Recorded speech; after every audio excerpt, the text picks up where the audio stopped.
Tanzania is like that rich neighbor who doesn't care what you think about them.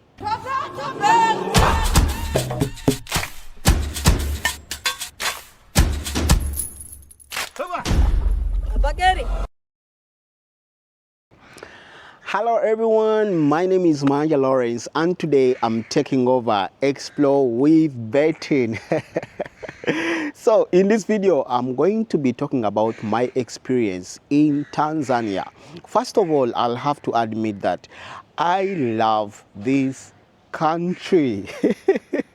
So those who have been watching my videos from way back, I've been an infrastructure guy. Even while in Uganda, before I started traveling to different African countries, I was concentrating on showcasing the infrastructure developments in Uganda. And when I moved to other countries, I did the same. Now, coming to Tanzania, I found something totally different. In my first video, actually my second video of Tanzania, I mentioned that Tanzania is like that rich neighbor who doesn't care what you think about them, whether you know whether they are doing well or no. They are busy bettering their lives. Here, infrastructure development is seriously considered by the leaders, by the government, and I want to commend them for what they are doing, guys. So let me start with, okay, everything about infrastructure in Tanzania is good, because when you talk about roads, the roads are good. Talk about water transport is top notch. I tried the ferry. Unfortunately, they don't allow recording on the ferry. Talk about the BRT, air transport. Right now, Air Tanzania is becoming one of the best in the region in East Africa. What else? What else? The train. You see, they recently commissioned new trains. And just a few days back, I saw a post online. They brought 500 new BRT buses. And these are special. They will be running on gas, not diesel or petrol. So everything to do with infrastructure, the transport system, is seriously and intentionally getting developed to world-class standards. Now, crossing the border, I traveled from Nairobi to Dar es Salaam. Crossing the border, I got into, my first impression of Tanzania was actually from the border. The moment I crossed to the Tanzanian side, the border was very, very clean. It gave me vibes of Kigali, Rwanda. I've always had a good experience while crossing the Kigali, the borders to Rwanda, and I had the same experience. The process was seamless. Everything was smooth, though you guys gave me only 30 days. 30 days are not enough to explore Tanzania. Of course, I'll come back any other time because I'm an East African. Maybe next time they can give me more time to explore this beautiful country. So back on the topic of infrastructure, I saw there is so much happening in the city, in Dar es Salaam. They are improving the connectivity, the transport system of the city. The roads are getting expanded. They are incorporating the BRT systems in the roads which didn't have that system. So in the near future, when you come to Dar es Salaam, in the next 5 years, it will be a totally different country. This is an African country which will surprise you.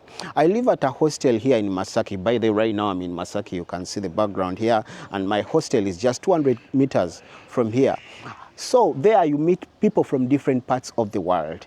And I've had discussions with people from Germany. There is a gentleman from Germany who was like, I find Tanzania more progressive than most European countries. Guys, that's a statement. You can't underrate such a statement from someone who comes from a developed world. And they love it here. You get? So, watu wa Tanzania, munafanya kazi nzuri, especially the leadership. The leadership, I must commend you for that. So, putting the infrastructure aside, let me talk about the cost of living here. As a Ugandan, I've been to almost all countries in the East African region. So I know the way of life. I know how things go down here in the region. I find Tanzania to be affordable. Things are cheap. Guys, I went to Karioko. Of course, you know Karioko is the biggest business district in Dar es Salaam. Things are insanely cheap.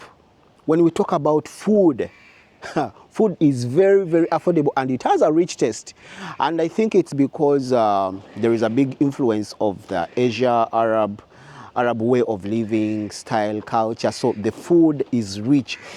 The first time I had a meal in Tanzania was when I went to, on my first day after dropping my stuff at the hostel. Betty took me to, which place is this? Silicon Dar. We went to Silicon Dar, and he took me to, you know, as vloggers especially, me, I always travel on a budget. I limit my budget. So I told him, let's go to a restaurant, which is not so expensive. So we went to a restaurant, and we had a meal there. Bro, the meal was cheap, but the food was very, very tasty. So here in Tanzania, you have lots of food options. It's a very fertile country.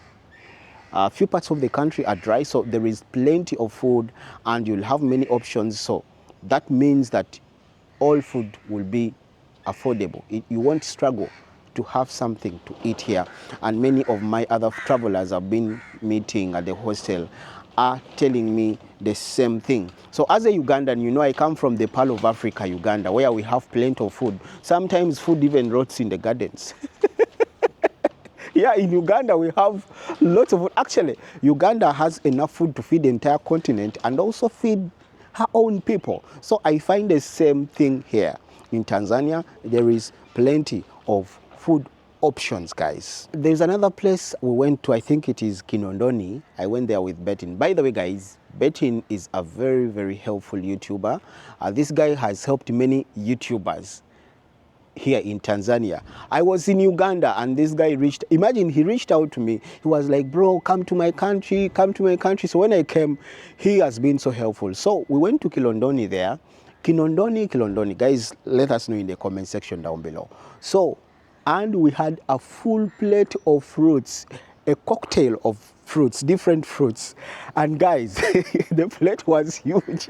It was a heap, but only for 2,000. That is less than $1. Guys, this is a full meal which can take you throughout the entire day, and these are organic foods. I'm talking about affordability, life, the cost of living. Okay, cost of living is a broad topic, but I'm concentrating on food. We shall talk about cost of living later, maybe in my other videos. So let's go back to Karioko. In Karioko, I went around those, is it Karioko? I went around those different shops where they sell stuff. There, people buy stuff in wholesale. I found there Congolese. I found there people from Zambia, people from Malawi.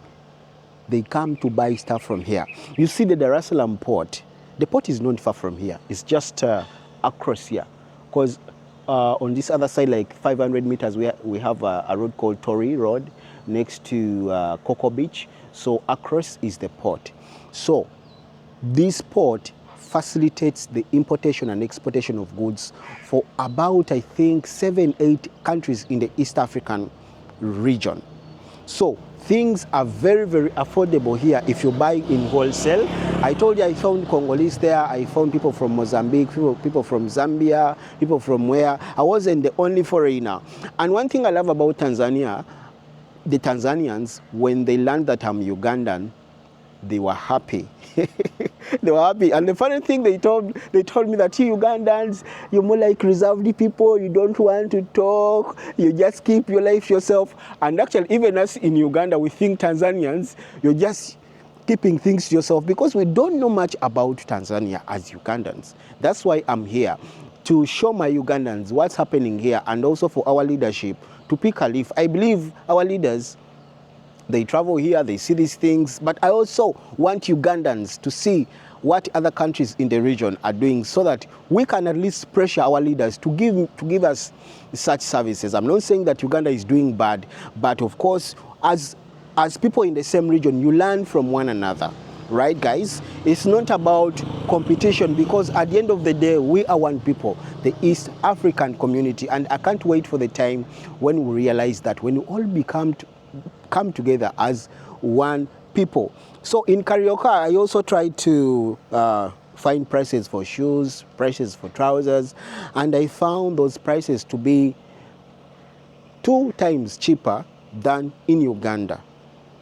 And also, you know, I have a drone in Uganda, so I tried to ask around prices of electronics and drones. The funny thing, I don't know why in Uganda, the drone I have in Uganda, the price it sells here is half what it is sold in Uganda. Super surprising. So that shows you that Tanzania is indeed a developing country. Besides that, everything is very, very affordable. So let's talk about the quality of life. I've moved around this beautiful city, almost every part of the city. And you know, you get to learn about the quality of life in a country or in a given area from the way people are behaving, from the way the type of cars they are driving. I've seen several types of cars or brands I've never heard of here in Tanzania. Where I come from, the most popular brands of cars are like four brands. But of course, we have other brands of cars. But here I saw several other options, and they're even newer models. That shows you that the country is doing well. Now, most of you watching these videos, I believe, I know Bertin has featured many YouTubers on his channel talking about Tanzania. We are talking about what's happening. This is the reality. We are not embellishing, we are not massaging the ego of Tanzanians. We are just talking about the reality. Of course, Tanzania as a country has many things to improve, but we have to appreciate what is on plate right now, what they have at the moment. I've already talked about the train, but let me take a moment to discuss more about this train. Just in case you want to use it, you're a foreigner, you're coming to Tanzania, you don't know how the system works. If you need to use the train, first of all, if you're going to a destination and you want to use the electric train, you have to book at least 3 days before your travel date. I had trouble, guys, booking the train, and I was forced to book a week ahead because I went through the available slots, the seats, and all the coaches were full. Even the first class, imagine, the most expensive is like, I think, 200,000 Tanzanian shillings, and that is like 60 or 80 US dollars. And guys, the coaches are full. You have to book 3 or 5 days a week ahead if you don't want to be in trouble, to struggle as you're traveling. Of course, traveling by road, it's very, very tiresome. It takes around 8 to 10 hours traveling. Let me say you're traveling from Dar es Salaam to Dodoma. It will take you 8 to 10 hours, but the train reduces it to 3 hours and a few minutes. So if you need to enjoy that convenience, book on time. And if you want to easily book, because in the booking process, you need to have a Tanzanian number. So make sure when you come into the country, you get a Tanzanian number. There are many options. Yeah. And also have money on M-Pesa, because some places it is easy to pay with M-Pesa, and it gives you the convenience of not moving with a lot of money. Now, let's talk about the diversity here. When you go to places like Zanzibar and Old Town. Let me start with Old Town before you cross over to Zanzibar. Old Town is a place where you'll find lots of our Asian, Arab, Indian brothers. When you go to that area, you will think this is not Africa. It will give you vibes of those places you see in movies in Mumbai, Thailand, India, those areas which have high-rise buildings with lots of cables going around. So there you will experience the Asian culture. Now, crossing to Zanzibar. When you go to Zanzibar, you'll feel it's like you're in another space. First of all, when you go to the beaches, It's like you're in a European country. You will see many white people from all walks of life. And life in Zanzibar is slightly expensive, so move when you're prepared. You have to also pay for your insurance. Is around 44 US dollars. A non-resident of Tanzania, you're supposed to pay those dollars for your insurance while visiting that island. So Zanzibar is like an hour from here, from Dar es Salaam by boat. Also by plane is about 40 minutes to an hour. I find the boat ride more enjoyable. The experience is much better because you're crossing the ocean. Now, of course, we have Lake Victoria in Uganda, but I've not had so much time traveling on water. Now here in Zanzibar, crossing from Dar es Salaam to Zanzibar, you have many options. Some boats are luxurious. You travel in style. You travel in style going to Zanzibar. You can choose to travel with local boats, though I wouldn't recommend that. For instance, you can hire a boat and you travel with locals, because when you travel with the ferries, you're more like a tourist. Most people there are like tourists as well. You'll find many white people traveling from mainland to Zanzibar. So when you reach Zanzibar and you go to the beaches, pure white sand beaches. The most beautiful beaches I've seen in my life. When you go to this island and you don't have beaches in your country, you've never been to a beach, you will now appreciate the beauty, the nature, and the hands of God, the creation he made, the creations he made. The beaches are pristine, very, very scenic, guys. And the sunsets, oh my God, out of this world. But the people in Zanzibar are good as well. They also speak Swahili. Okay, some people were saying Tanzanians don't speak English. As you heard recently, Tanzania was ranked as the most visited country in the region. Now, how can people visit their country when the locals can't talk with them, when they can't communicate with locals? So people here speak English, okay, not to the level of the English-speaking countries like Uganda, like Kenya, because, you know, we were colonized by the British. Tanzania was colonized by Germany. Later, the Portuguese came in, the Arabs. So it's been a mixture of different countries. But these people, especially the young people, are embracing English. When you speak to many young people, they are learned, they have gone to school, they are well conversant with what's going on around the world. So they speak English. Now, one question I have about Tanzanians: why do you guys don't want to talk about your country? Me, I came to learn about Tanzania mostly from the videos of Betting and some other few YouTubers, like 3. But you find countries like Kenya, they have over several YouTubers talking about their country. Even in Uganda, we have many young people coming up talking about a country. A country like Rwanda invests a lot in publicity. You see that, guys? So I think Tanzanians, it's time you wake up, especially the young people, you embrace content creation, and we sell out to Africa. You know, white guys come to the continent and they sell certain narratives to their people.